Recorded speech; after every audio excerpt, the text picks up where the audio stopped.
Hi, Western Christian. My name is Chris Jackson. I'm pastor of Grace Church in Laverne, and some of you might know me. I've spoken to you several times over the years, although it's been a couple of years. I had two daughters that went through freshman through senior year at Western. My youngest daughter, Madeline, graduated in 2020, so right when all of the weirdness with COVID happened. She lost her senior trip, Uganda trip, prom, graduation, all of those fun things. And so I know Western pretty well, and I love your school. I know I don't know you personally probably, but I love you, and I'm excited to talk to you. I'm actually not really going to be talking to you or preaching to you. I'm actually going to be tag team preaching with Madeline, but more than anything, I'm just going to introduce this time together, and then I know you'll be in your classes talking and processing, since we're doing distanced chapel services right now with this latest flare-up of COVID stuff. But I'm excited for you to hear from Maddie, and we want to talk to you about the fact that sometimes the things that we're living through, like high school, like peer groups and just different issues in our lives, they can feel like the most important, overwhelming thing in our life. And it is in the moment, but sometimes it's helpful to remember that life is so much bigger than what we're going through in the moment. And I remember when my oldest daughter, who is a couple years older than Maddie, when she was here at Western, she went through kind of just a painful season, and most students do, and that's not uncommon, but she was going through a painful time and just struggling and feeling overwhelmed with school and life. And she and I went and sat in the parking lot of your school. So we were out by the football field in the corner, and I angled the car to where we could see all of Western kind of in a V-shaped path. And I remember I put my hands out around the school, and you know how perspective is everything. If you're looking up at the moon at night, you can cover the moon with your thumb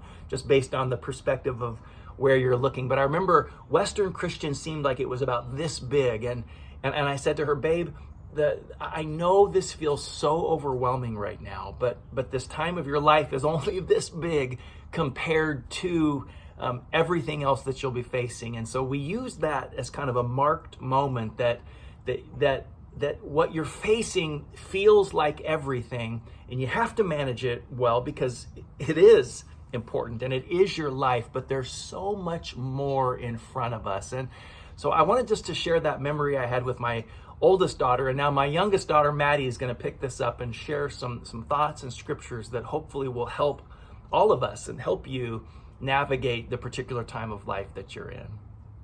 Hi guys, I'm so excited to be here today and to be able to speak to some of my old classmates and some new freshmen. It's just such an honor and such a privilege. So thank you, Chris Wilson, for having me speak. And I originally wanted to do like this great big speech. I wanted to say something that no one's ever said before, anyone heard before.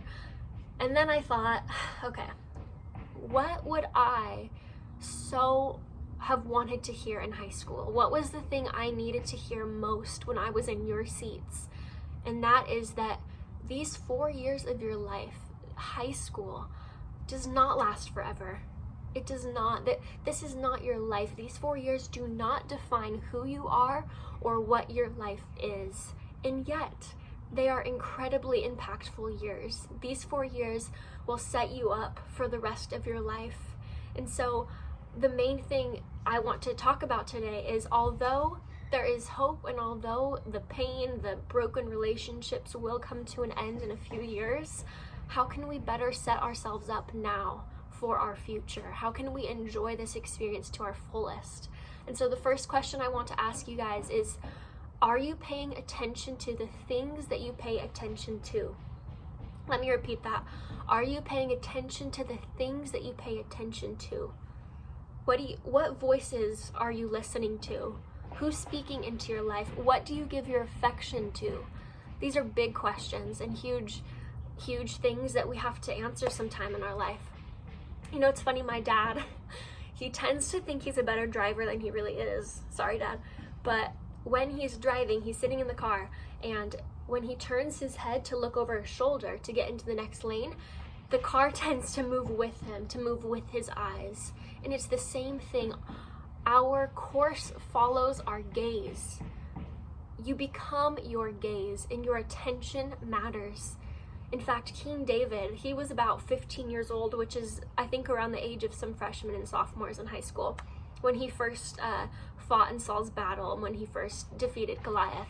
And David, ever since he was brought into a kingdom and became a king, he had voices coming at him and speaking at him in all directions. So David had to pay attention to what he was paying attention to. He had to choose and be choosy with who he listened to and what voices mattered in his life. Whose voice is the loudest in your life? I know for me, when I was in high school, I listened to the wrong things. I listened to the things that weren't true of who I was. And that ultimately really hurt me. And I'm sure there's a lot of people that are doing the same. And so there's hope. And so pay attention to who you're listening to.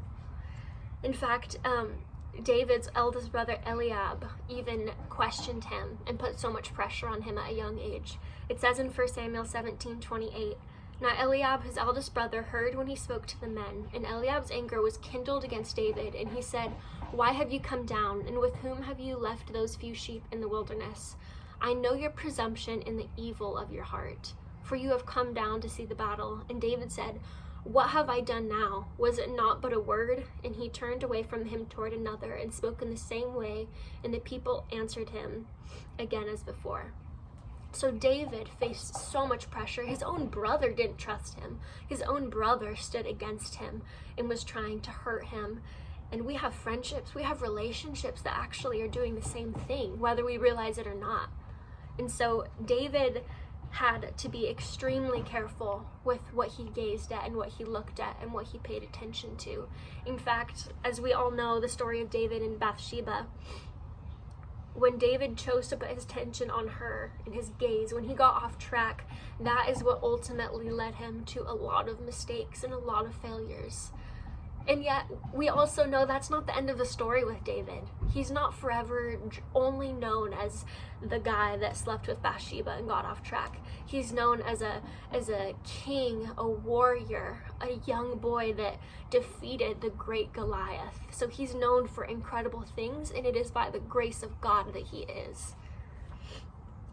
So, I don't know if any of you guys have ever heard your grandparents or someone older say, "Back in the day, back in the good old days, I was homecoming queen," or "I won the state championship."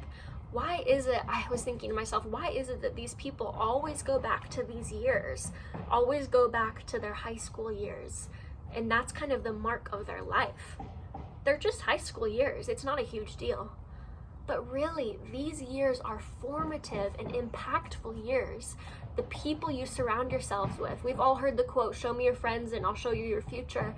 It's true. The people you invest time in, the people that invest time into you have a great impact on your life.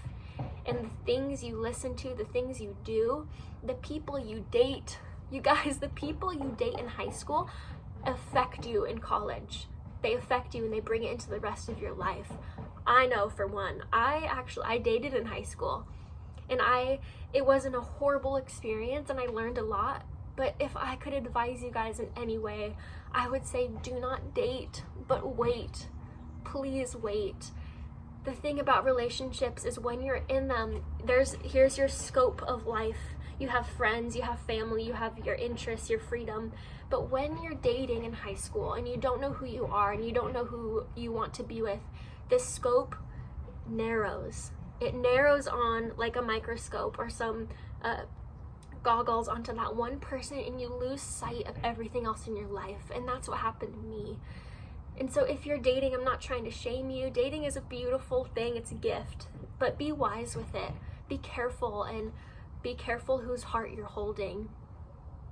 So a few key things that a college girl a few years older than you would advise is grow in your relationships with your friends. Love the Lord. Grow to love Him and know Him. This has changed my life forever. And just try your absolute best to make the most of these years, while also remembering that these years are not your life, and there's hope. It's going to come to an end if you're struggling, I promise. Also, the Western staff is just incredible and have saved my life in many ways, and so take advantage of them and their wisdom. But ultimately, I just want to leave you with a question that I keep asking, which is, are you paying attention to the things you pay attention to? And if so, are those things bringing you closer to the Lord, or are they making you stray farther and farther away from Him? So ask yourself that. I love you all so much. I'm sorry for the noise in the background if you can hear it. But I love you guys, and I'm for you, I'm praying for you, and I love Western so much. So let me pray. Father, thank you so much that you've given me the opportunity to share with these kids, with these students. God, thank you that you love us so much, Lord, that you want us to keep our eyes on you, God, because you are the only thing, the abundant, loving, amazing thing in this world, the only thing that doesn't break us or fail us. So thank you, God. We love you. I pray over Western Christian and that they would keep their eyes on you, God, that you would keep them from depression, from anger, from suicidal thoughts. Anyone right now, I pray specifically for anyone right now that is struggling with suicidal thoughts or wanting to end their life.